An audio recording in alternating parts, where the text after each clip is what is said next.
അസ്സലാമു അലൈക്കും വറഹ്മത്തുള്ളാഹി വബറകാതുഹു. ഈ വീഡിയോയിൽ 3-ാം ക്ലാസ് താരീഖ് പാദവാർഷിക പരീക്ഷയുടെ മോഡൽ ചോദ്യോത്തരങ്ങളാണ് നോക്കുന്നത്. ഇവിടെ ഒന്നാമത്തെ ആക്ടിവിറ്റി ആയിട്ട് വന്നിട്ടുള്ളത് യോജിച്ചവ ചേർക്കാം. 5 ചോദ്യങ്ങളുണ്ട്. അതിനോടൊക്കെ യോജിക്കുന്ന ഉത്തരങ്ങൾ മുകളിൽ ബ്രാക്കറ്റിൽ കൊടുത്തിട്ടുണ്ട്. നമ്മൾ ചോദ്യങ്ങളൊക്കെ വായിച്ചു നോക്കി ഉത്തരങ്ങൾ അതിൻ്റെ പിന്നാലെ നോക്കി ഏതാണോ യോജിക്കുന്നത് അത് എടുത്തെഴുതാനാണ്. ഇവിടെ ബ്രാക്കറ്റിലുള്ളത് ഏതൊക്കെ? സംസം, അബ്ദുള്ള, ജുർഹും, ആമിന ബീവി, ഹലീമ ബീവി. ചോദ്യം എന്താണ്? ഒന്ന്, വഹബിൻ്റെ മകൾ. ആരാണ് വഹബിൻ്റെ മകൾ? ഓപ്ഷൻസിലുണ്ട്. നമ്മൾ 5-ാമത്തെ പേജിൽ അഥവാ 2-ാമത്തെ പാഠം ഒരത്ഭുത കുഞ്ഞിൻ്റെ ജനനം, ആ പാഠത്തിൽ ആദ്യം പറയുന്നത് തന്നെ നബി തങ്ങളുടെ ജനനവുമായി ബന്ധപ്പെട്ടതാണ്. അതിൽ 4-ാമത്തെ വരിയിലത് പറയുന്നു, മാതാവ് ബനൂ സുഹ്റ ഗോത്രത്തിലെ വഹബിൻ്റെ മകൾ ആമിന ബീവിയുമാണ്. അപ്പോൾ വഹബിൻ്റെ മകൾ ആരാ? ആമിന ബീവി എന്നാണ് ആൻസർ. നമ്മുടെ ഓപ്ഷൻസിൽ 4-ാമത്തത് ആമിന ബീവി, അതാണ് എഴുതേണ്ടത്. 2-ാമത്തെ ചോദ്യം, അബ്ദുൽ മുത്തലിബിൻ്റെ മകൻ ഡാഷ്. ആരാണ് അബ്ദുൽ മുത്തലിബിൻ്റെ മകൻ? നമ്മുടെ ബ്രാക്കറ്റിലുണ്ട് ഉത്തരം. അതിൻ്റെ ഉത്തരം നമ്മളിപ്പോൾ വായിച്ചതിൻ്റെ തൊട്ട് മുകളിൽ ഇത് പറയുന്നു. എന്താ? ഖുറൈശി ഗോത്രത്തിലെ അബ്ദുൽ മുത്തലിബ് മകൻ അബ്ദുള്ളയാണ് ആ കുഞ്ഞിൻ്റെ പിതാവ്. അപ്പോൾ അബ്ദുൽ മുത്തലിബിൻ്റെ മകൻ ആരാ? അബ്ദുള്ള എന്നാണ് അവിടെ ആൻസറായിട്ട് വരിക. നമ്മുടെ ഓപ്ഷൻസിൽ 2-ാമത്തത് അബ്ദുള്ള, അതാണ് അവിടെ എഴുതേണ്ടത്. 3-ാമത്തെ ചോദ്യം എന്താ? ഗോത്രം. ഇവിടെ പല ഗോത്രങ്ങളും നമ്മൾ പഠിച്ചിട്ടുണ്ട്. അപ്പോൾ ഏതെങ്കിലും എഴുതി വെച്ചാൽ പോരാ. നമ്മുടെ ഓപ്ഷൻസുകളിൽ ഏത് ഗോത്രമാണുള്ളത്, ഏത് ഗോത്രത്തിൻ്റെ പേരാണുള്ളത് എന്നിങ്ങനെ വായിച്ചു നോക്കാം. അഥവാ നമുക്കറിയാം ജുർഹും ഗോത്രത്തെക്കുറിച്ച് എന്താണ് പറഞ്ഞത്? സംസം എന്ന അത്ഭുത ജലം ഉറവെടുത്തതോടെ ജുർഹും ഗോത്രക്കാർ മക്കയിൽ വന്ന് താമസമാക്കിയെന്ന് പറഞ്ഞു. അതേപോലെ ജുർഹും ഗോത്രത്തിൽ നിന്നാണ് ഇസ്മായിൽ നബി വിവാഹം കഴിച്ചത് എന്നൊക്കെ പഠിച്ചല്ലോ. അപ്പോൾ ഇവിടെ ഓപ്ഷൻസിൽ ജുർഹും എന്നൊരു ഗോത്രത്തിൻ്റെ പേരേ ഉള്ളൂ. അപ്പോൾ അതാണ് ഇവിടെ എഴുതാനുള്ളത്. പിന്നെ 4-ാമത്തെ ചോദ്യം, ബനൂ സഅദ്. ബനൂ സഅദുമായി ബന്ധപ്പെട്ട ഏറ്റവും യോജിക്കുന്ന ഉത്തരം ഏതാണ്? അതിൻ്റെ ആൻസർ കിട്ടാൻ വേണ്ടി നമ്മൾ പേജ് നമ്പർ 9 4-ാമത്തെ പാഠം ഹലീമ ബീവിയുടെ കൂടെ ആ പാഠത്തിലെ 2-ാമത്തെ പാരഗ്രാഫ് വായിച്ചാൽ ഇതിൻ്റെ ആൻസർ ലഭിക്കും. ബനൂ സഅദ് ഗോത്രക്കാരിയായ ഹലീമ ബീവിയാണ് പിന്നീട് നബി സല്ലല്ലാഹു അലൈഹി വസല്ലം തങ്ങളെ മുലയൂട്ടി വളർത്തിയത്. അപ്പോൾ ബനൂ സഅദിനോട് യോജിക്കുന്നത് എന്താണ്? ഹലീമ ബീവി എന്നാണ് ആൻസർ വരിക. നമ്മുടെ ഓപ്ഷൻസുകളിൽ അവസാനത്തേത് ഹലീമ ബീവി, അതാണ് അവിടെ ചേർക്കാനുള്ളത്. ഇനി 5-ാമത്തെ ചോദ്യം എന്താ? അത്ഭുത ജലം. അതിൻ്റെ ആൻസർ എന്താ? ഇവിടെ ഒരു അത്ഭുത ജലം ഏതാണുള്ളത് നമ്മളിങ്ങനെ വായിച്ചു നോക്കിയാൽ നമുക്ക് കാണാമല്ലോ, കണ്ടാൽ തന്നെ മനസ്സിലാകും. അതിൻ്റെ ആൻസർ ലഭിക്കാൻ നമ്മൾ നേരത്തെ വായിച്ചതിൻ്റെ കൂട്ടത്തിൽ പറഞ്ഞതാണ്. അഥവാ പരിശുദ്ധ പരമ്പര എന്ന 3-ാമത്തെ പാഠത്തിൽ ആദ്യ ഭാഗത്തിന് പറയുന്നുണ്ട്. എന്താ ആദ്യ വരി? 2-ാമത്തെ വരി നോക്കൂ. സംസം എന്ന അത്ഭുത ജലം ഉറവെടുത്തതോടെ ജുർഹും ഗോത്രക്കാർ മക്കയിൽ വന്ന് താമസമാക്കി. അപ്പോൾ ഇവിടെ അത്ഭുത ജലം എന്നതിനെക്കുറിച്ച് സൂചിപ്പിക്കുന്നത് എന്താണ്? സംസം എന്നാണ്. നമ്മുടെ ഓപ്ഷൻസിൽ 1-ാമതായിട്ട് അതുണ്ട്. അപ്പോൾ സംസം എന്നാണ് എഴുതേണ്ടത്. ഉത്തരങ്ങളൊന്നും കൂടി വായിക്കാം. 1-ാമത്തെ ചോദ്യം, വഹബിൻ്റെ മകൾ. അതിനോട് യോജിക്കുന്നത് ആമിന ബീവി. 2, അബ്ദുൽ മുത്തലിബിൻ്റെ മകൻ. അതിനോട് യോജിക്കുന്നത് അബ്ദുള്ള. 3, ഗോത്രം. അതിനോട് യോജിക്കുന്ന ഉത്തരം ജുർഹും. 4, ബനൂ സഅദ്. അതിനോട് യോജിക്കുന്ന ഉത്തരം ഹലീമ ബീവി. 5, അത്ഭുത ജലം. അതിനോട് യോജിക്കുന്നത് സംസം. ഇനി 2-ാമത്തെ ആക്ടിവിറ്റി എന്താ? വ്യക്തമാക്കാം. ഇവിടെ 5 ചോദ്യങ്ങളുണ്ട്. അതിൻ്റെ ഉത്തരങ്ങൾ വ്യക്തമാക്കി എഴുതി കൊടുക്കാനാണ്. 1-ാമത്തെ ചോദ്യം, നബി സല്ലല്ലാഹു അലൈഹി വസല്ലം തങ്ങളുടെ ഗോത്രം. നബി സല്ലല്ലാഹു അലൈഹി വസല്ലം തങ്ങളുടെ ഗോത്രം ഏതാ? നമുക്കറിയാം. അതിൻ്റെ ആൻസർ കാണാൻ വേണ്ടി നമ്മൾ പേജ് നമ്പർ 5 പാഠം 2 ഒരു അത്ഭുത കുഞ്ഞിൻ്റെ ജനനം, അതിൻ്റെ ആദ്യ ഭാഗത്തിന് പറയുന്നു. നബി തങ്ങളുടെ ജനന കാര്യങ്ങളെക്കുറിച്ച് പറയുന്നുണ്ട്. ക്രിസ്താബ്ദം 571 ഏപ്രിൽ 21 റബീഉൽ അവൽ 12 തിങ്കളാഴ്ച രാവ് പ്രഭാതത്തോടടുത്ത സമയം മക്കയിൽ ഒരു കുഞ്ഞു ജനിച്ചു. ഖുറൈശി ഗോത്രത്തിലെ അബ്ദുൽ മുത്തലിബിൻ്റെ മകൻ അബ്ദുള്ളയാണ് ആ കുഞ്ഞിൻ്റെ പിതാവ്. സ്വാഭാവികമായിട്ടും പിതാവ് ഖുറൈശി ഗോത്രത്തിലായതുകൊണ്ട് നബി തങ്ങളുടെ ഗോത്രം ഏതന്നെയാണ്? ഖുറൈശ് എന്നാണ് പറയുക. ഇവിടെ ഖുറൈശ് എന്ന് ചേർത്ത് കൊടുക്കുക. 2-ാമത്തെ ചോദ്യം, ഹാജറു ബീവിയുടെ മകൻ. ഹാജർ ബീവിയുടെ മകൻ ആരാ?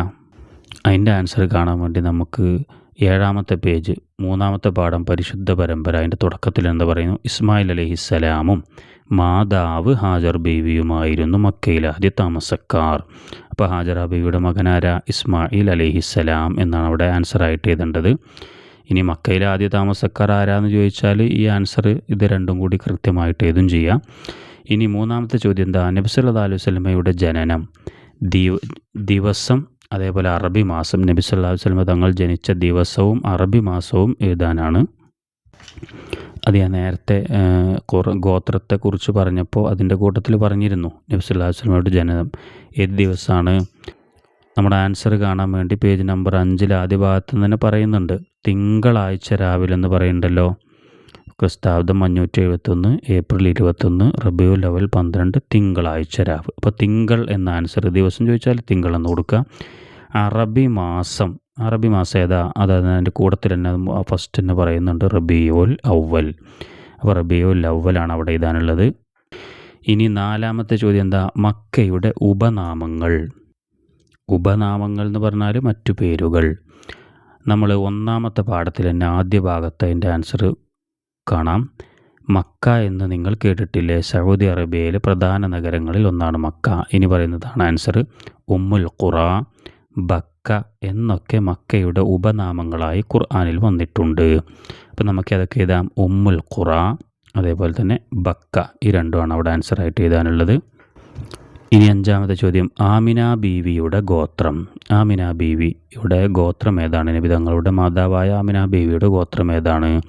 അതിൻ്റെ ആൻസർ പേജ് നമ്പർ 5 പാഠം 2 ഒരു അത്ഭുത കുഞ്ഞിൻ്റെ ജനനം. അതിൽ നബി തങ്ങളുടെ ജനനവുമായി ബന്ധപ്പെട്ട് ആദ്യം വർഷം മാസം കാര്യങ്ങളൊക്കെ പറഞ്ഞു, പിന്നെ പിതാവ് ആരാന്ന് പറഞ്ഞു, പിന്നെ അതിൻ്റെ താഴെ 4ാമത്തെ വരിയിലെ മാതാവ് ബനൂ സുഹ്റ ഗോത്രത്തിലെ വഹബിൻ്റെ മകൾ ആമിന ബീവിയുമാണ്. അപ്പോൾ ആമിന ബീവിയുടെ ഗോത്രം ഏതാണ്? ബനൂ സുഹ്റ എന്നാണ് അവിടെ എഴുതാനുള്ളത്. ഉത്തരങ്ങളൊന്ന് വായിക്കാം. 1ാമത്തെ ചോദ്യം, നബി സല്ലല്ലാഹു അലൈഹി വസല്ലം തങ്ങളുടെ ഗോത്രം. അതിൻ്റെ ഉത്തരം ഖുറൈശ്. 2 ഹാജറ ബീവിയുടെ മകൻ. അതിൻ്റെ ഉത്തരം ഇസ്മായിൽ അലൈഹിസ്സലാം. 3 നബി സല്ലല്ലാഹു അലൈഹി വസല്ലമയുടെ ജനനം ദിവസം. അതിനോട് യോജിക്കുന്ന ഉത്തരം തിങ്കൾ. അറബി മാസം. അതിൻ്റെ ഉത്തരം റബീഉൽ അവ്വൽ. 4 മക്കയുടെ ഉപനാമങ്ങൾ. അതിൻ്റെ ഉത്തരം ഉമ്മുൽ ഖുറ, ബക്ക. 5 ആമിന ബീവിയുടെ ഗോത്രം. അതിൻ്റെ ഉത്തരം ബനൂ സുഹ്റ. 3ാമത്തെ ആക്ടിവിറ്റി പൂർത്തിയാക്കാം. 4 ചോദ്യങ്ങളാണ് ഇവിടെ ഉള്ളത്. 1ാമത്തെ ചോദ്യം, ഭൂമുഖത്തുള്ള ബിംബങ്ങൾ എല്ലാം തല ഡാഷ്. അതിൻ്റെ ബാക്കി കുറച്ച് ഭാഗം ചേർത്ത് കൊടുക്കാണ്ട് അത് കിട്ടാൻ വേണ്ടി നമ്മൾ പേജ് നമ്പർ 5 2ാമത്തെ പാഠമുണ്ടല്ലോ, ഒരു അത്ഭുത കുഞ്ഞിൻ്റെ ജനനം. അതിൻ്റെ അവസാന ഭാഗത്തത പറയുന്നു, നബി സല്ലല്ലാഹു അലൈഹി വസല്ലം തങ്ങളുടെ ജനന സമയം പല അത്ഭുതങ്ങളും ഉണ്ടായിട്ടുണ്ട്. എന്നിട്ട് പറയുന്നു, ഭൂമുഖത്തുള്ള ബിംബങ്ങൾ എല്ലാം തല കുത്തി വീണു. അപ്പോൾ ഇവിടെ നമ്മൾ ചേർത്തെടുക്കേണ്ടത് എന്താണ്? കുത്തി വീണു എന്നാണ് ചേർക്കേണ്ടത്. ഭൂമുഖത്തുള്ള ബിംബങ്ങളെല്ലാം തല എന്നിവിടെ ഉണ്ട്, കുത്തി വീണു എന്നാണ് ചേർത്തെടുക്കാനുള്ളത്. 2 ഇറാനിലെ സാവാ തടാകം ഡാഷ്. എന്താണ് അവിടെ ചേർത്ത് കൊടുക്കാനുള്ളത്? നമ്മുടെ ഈ പറഞ്ഞതിൻ്റെ 2 വരി താഴെ ലാസ്റ്റ് പറയുന്നുണ്ട്, ഇറാനിലെ സാവാ തടാകം വറ്റി വരണ്ടു. അവിടെ ചേർത്ത് കൊടുക്കാനുള്ളത് വറ്റി വരണ്ടു എന്നാണ്. ഇറാനിലെ സാവാ തടാകം വറ്റി വരണ്ടു. ഇനി 3ാമത്തെ ചോദ്യം, നബി സല്ലല്ലാഹു അലൈഹി വസല്ലം തങ്ങൾ പിറക്കുന്നതിൻ്റെ 7 മാസങ്ങൾക്ക് മുമ്പ് പിതാവ് ഡാഷ്. അവിടെ ചേർത്ത് കൊടുക്കാനുള്ളത് എന്താ? അതിൻ്റെ ഉത്തരം കാണാൻ വേണ്ടി ഇതേ പാഠത്തിൽ തന്നെ ആദ്യ ഭാഗത്ത് നബിയുടെ ജനനം പറഞ്ഞതിന് ശേഷം അഥവാ 5ാമത്തെ വരിയിൽ പറയുന്നതാ, കുഞ്ഞ് പിറക്കുന്നതിൻ്റെ 7 മാസങ്ങൾക്ക് മുമ്പ് പിതാവ് അബ്ദുള്ള മരണപ്പെട്ടു. അപ്പോൾ എന്താണ് നമ്മളിവിടെ ചേർക്കേണ്ടത്? നബി സല്ലല്ലാഹു അലൈഹി വസല്ലം തങ്ങൾ പിറക്കുന്നതിൻ്റെ 7 മാസങ്ങൾക്ക് മുമ്പ് പിതാവ് അബ്ദുള്ള മരണപ്പെട്ടു എന്നാണ് അവിടെ ചേർത്ത് കൊടുക്കാനുള്ളത്. 4ാമത്തെ ചോദ്യം എന്താ? ഹലീമ ബീവിക്ക് അന്ന് മുല കുടിക്കുന്ന ലംറത്ത് എന്ന ഡാഷ്. അവിടെ ചേർത്ത് കൊടുക്കാനുള്ളത് എന്താണ്?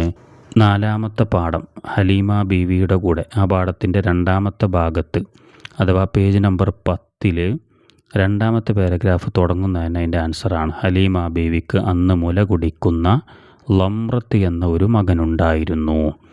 അപ്പോൾ നമ്മളിവിടെ ചേർത്ത് കൊടുക്കേണ്ടത് എന്താ? ഹലീമ ബീവിക്ക് അന്ന് മുല കുടിക്കുന്ന ലംറത്ത് എന്ന ഒരു മകനുണ്ടായിരുന്നു എന്നാണ് ഇവിടെ ചേർക്കാനുള്ളത്. അപ്പോൾ അതിൻ്റെ ആൻസറാവും. ഉത്തരങ്ങളൊന്നും കൂടി വായിക്കാം.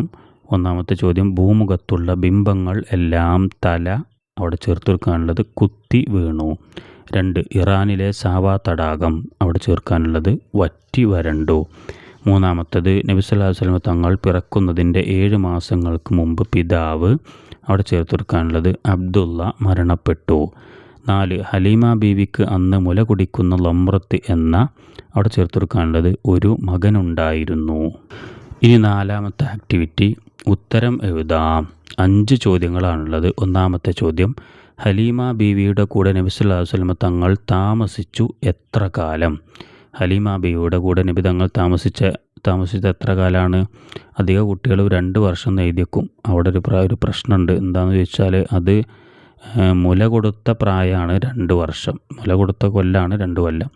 എത്ര കൊല്ലം ജീവിച്ചു എന്ന് ചോദിച്ചാൽ അതിൻ്റെ ആൻസർ ലഭിക്കാൻ വേണ്ടി നമ്മൾ 4ാമത്തെ പാഠമുണ്ടല്ലോ ഹലീമ ബീവിയുടെ കൂടെ, ആ പാഠത്തിൻ്റെ 2ാമത്തെ അപ്പുറത്തെ പേജിൻ്റെ തുടക്കത്തിൽ തന്നെ അത് പറയുന്നു, 4 വയസ്സ് തികഞ്ഞപ്പോൾ സ്വന്തം മാതാവിനെ തിരിച്ചേൽപ്പിച്ചു. അപ്പോൾ ഹലീമ ബീവിയുടെ കൂടെ നബി തങ്ങൾ താമസിച്ചത് എത്ര കാലമാണ്? 4 വർഷമാണ്. 4 വർഷം എന്നാണ് അവിടെ ആൻസർ ചെയ്തേണ്ടത്. 2ാമത്തെ ചോദ്യം, കിനാനയെ തിരഞ്ഞെടുത്തത് ആരിൽ നിന്നാണ്? അതിൻ്റെ ഉത്തരം കിട്ടാൻ വേണ്ടി നമ്മൾ പേജ് നമ്പർ 7 3ാമത്തെ പാഠമുണ്ടല്ലോ പരിശുദ്ധ പരമ്പര, അതിൻ്റെ അവസാന ഭാഗത്തത് പറയുന്നു, ഇബ്രാഹിം അലൈഹിസ്സലാമിൻ്റെ മക്കളിൽ നിന്ന് അള്ളാഹു ഇസ്മായിൽ അലൈഹിസ്സലാമിനെ തിരഞ്ഞെടുത്തു. ഇസ്മായിൽ നബിയുടെ സന്താനങ്ങളിൽ നിന്ന് കിനാനയെ തിരഞ്ഞെടുത്തു. അപ്പോൾ ഇവിടെ ചോദ്യം എന്താണ്? കിനാനയെ തിരഞ്ഞെടുത്ത ആരിൽ നിന്നാണ്? അതിൻ്റെ ഉത്തരം എന്താ വരിക? ഇസ്മായിൽ നബിയുടെ സന്താനങ്ങളിൽ നിന്ന് എന്നാണ് ആൻസർ വരിക. ഇനി 3ാമത്തെ ചോദ്യം എന്താ? അദ്നാൻ നബി തങ്ങളുടെ എത്രാമത്തെ പിതാമഹനാണ്? അദ്നാൻ നബി സല്ലല്ലാഹു അലൈഹി വസല്ലം തങ്ങളുടെ എത്രാമത്തെ പിതാമഹനാണ്? അതിൻ്റെ ആൻസർ ഇതേ പാഠത്തിൽ ആദ്യത്തെ പാരഗ്രാഫിൽ അവസാനത പറയുന്നു, അദ്നാൻ നബി സല്ലല്ലാഹു അലൈഹി വസല്ലം തങ്ങളുടെ 20ാമത്തെ പിതാമഹനാണ്. അപ്പോൾ അതിൻ്റെ ആൻസർ 20ാമത്തെ എന്നാണ് എഴുതേണ്ടത്. ഇനി 4ാമത്തെ ചോദ്യം, നബി സല്ലല്ലാഹു അലൈഹി വസല്ലം തങ്ങളുടെ ജനന സമയം സമുദ്ര സമാനമായ ജലപ്രവാഹമുണ്ടായത് എവിടെയാണ്? നബി തങ്ങളുടെ ജനന സമയം കുറേ അത്ഭുതങ്ങളുണ്ടായല്ലോ, അതിൽ സമുദ്ര സമാനമായ ജലപ്രവാഹമുണ്ടായത് എവിടെയാണ്? അതിൻ്റെ ആൻസർ ലഭിക്കാൻ 5ാമത്തെ പേജ് 2ാമത്തെ പാഠം ഒരു അത്ഭുത കുഞ്ഞിൻ്റെ ജനനം, അതിൻ്റെ അവസാന ഭാഗത്ത് നബി തങ്ങൾ ജനിച്ചപ്പോൾ ഉണ്ടായിരുന്ന അത്ഭുതങ്ങളൊക്കെ പറയുന്നുണ്ടല്ലോ, അതിൽ 1-2 നമ്മൾ നേരത്തെ പറഞ്ഞിട്ടുണ്ട്. അതിൻ്റെ ഏറ്റവും അവസാനത സമാവാ താഴ്വരയിൽ സമുദ്ര സമാനമായ ജലപ്രവാഹമുണ്ടായി. അപ്പോൾ അവിടെ നമ്മുടെ ആൻസർ എന്താണ്? സമാവാ താഴ്വരയിൽ എന്നാണ് എഴുതി വെക്കേണ്ടത്. ഇനി 5ാമത്തെ ചോദ്യം, നബി സല്ലല്ലാഹു അലൈഹി വസല്ലമ ജനിച്ച് 7ാം ദിവസം അബ്ദുൽ മുത്തലിബ് ചെയ്ത 2 കാര്യങ്ങൾ. നബി തങ്ങൾ ജനിച്ച് 7ാമത്തെ ദിവസം അബ്ദുൽ മുത്തലിബ് ചെയ്ത 2 കാര്യങ്ങൾ എന്തൊക്കെയാണ്? അത് എഴുതാനാണ്. അതിൽ 2 കാര്യങ്ങൾ എഴുതാനാണ്. അതിൻ്റെ ആൻസർ കിട്ടാൻ വേണ്ടി നമ്മൾ പേജ് നമ്പർ 5 തുറന്നു നോക്കുക. ഇതേ പാഠത്തിൽ തന്നെ 2ാമത്തെ പാരഗ്രാഫിൽ ആ പറയുന്ന കാര്യങ്ങളൊന്ന് ശ്രദ്ധിക്കുക. ജനന വാർത്തയറിഞ്ഞ് പിതാമഹൻ അബ്ദുൽ മുത്തലിബ് ഏറെ സന്തോഷിച്ചു. കുട്ടിയെ പരിശുദ്ധ കഅബയിൽ കൊണ്ടുപോയി അള്ളാഹുവിനെ സ്തുതിച്ചു ദുആ ചെയ്തു. ഇത് ഞാനീ പറഞ്ഞത് ജനന വാർത്തയറിഞ്ഞ അബ്ദുൽ മുത്തലിബ് ഉടൻ ചെയ്ത കാര്യങ്ങളാണ്. ഇനി 7ാം ദിവസം അതാണ് നമ്മൾ ആൻസറിൽ വരിക. 7ാം ദിവസം എന്തൊക്കെയാണ് ചെയ്തത്? അഖീഖത്ത് അറുത്തു, അതാണ് ഒരു കാര്യം. പിന്നെ 2ാമത്തേത് ഖുറൈശികളെ ക്ഷണിച്ചു സദ്യ നൽകി. പിന്നെ അടുത്തത് മുഹമ്മദ് എന്ന് പേർ വിളിക്കുകയും ചെയ്തു. ഈ 3 കാര്യങ്ങൾ ഇവിടെ ഏതെങ്കിലും 2 കാര്യമാണ് എഴുതേണ്ടത്. അപ്പോൾ ഏതെങ്കിലും 2 കാര്യം ഇത് അഖീഖത്ത് അറുത്തു, പിന്നെ ഖുറൈശികളെ ക്ഷണിച്ചു സദ്യ നൽകി, മുഹമ്മദ് എന്ന് പേർ വിളിക്കുകയും ചെയ്തു. ഏതെങ്കിലും 2 കാര്യങ്ങൾ എഴുതാം. ഉത്തരങ്ങളൊന്നും കൂടി പറയാം. 1ാമത്തെ ചോദ്യം, ഹലീമ ബീവിയുടെ കൂടെ നബി സല്ലല്ലാഹു അലൈഹി വസല്ലം തങ്ങൾ താമസിച്ചു എത്ര കാലം? ഉത്തരം 4 വർഷം. 2ാമത്തെ ചോദ്യം, കിനാനയെ തിരഞ്ഞെടുത്തത് ആരിൽ നിന്നാണ്? അതിൻ്റെ ഉത്തരം ഇസ്മായിൽ നബിയുടെ സന്താനങ്ങളിൽ നിന്ന്. 3ാമത്തെ ചോദ്യം, അദ്നാൻ നബി സല്ലല്ലാഹു അലൈഹി വസല്ലം തങ്ങളുടെ എത്രാമത്തെ പിതാമഹനാണ്? അതിൻ്റെ ഉത്തരം 20ാമത്തെ. 4ാമത്തെ ചോദ്യം, നബി സല്ലല്ലാഹു അലൈഹി വസല്ലം തങ്ങളുടെ ജനന സമയം സമുദ്ര സമാനമായ ജലപ്രവാഹമുണ്ടായത് എവിടെയാണ്? അതിൻ്റെ ഉത്തരം സമാവാ താഴ്വരയിൽ. 5 നബി സല്ലല്ലാഹു അലൈഹി വസല്ലം ജനിച്ച് 7ാം ദിവസം അബ്ദുൽ മുത്തലിബ് ചെയ്ത 2 കാര്യങ്ങൾ. ഉത്തരം അഖീഖത്ത് അറുത്തു, ഖുറൈശികളെ ക്ഷണിച്ചു സദ്യ നൽകി. ഇനി 5ാമത്തെ ആക്ടിവിറ്റി പൂരിപ്പിക്കാം. ഒരു ചോദ്യം തന്നെ ഉള്ളൂ. അള്ളാഹുവിനെ ആരാധിക്കാൻ വേണ്ടി ഡാഷ് ആദ്യം സ്ഥാപിക്കപ്പെട്ട ഭവനം ഡാഷ് യിലാണ് ഡാഷ് എന്നാണ് ആ ഭവനത്തിൻ്റെ പേര്.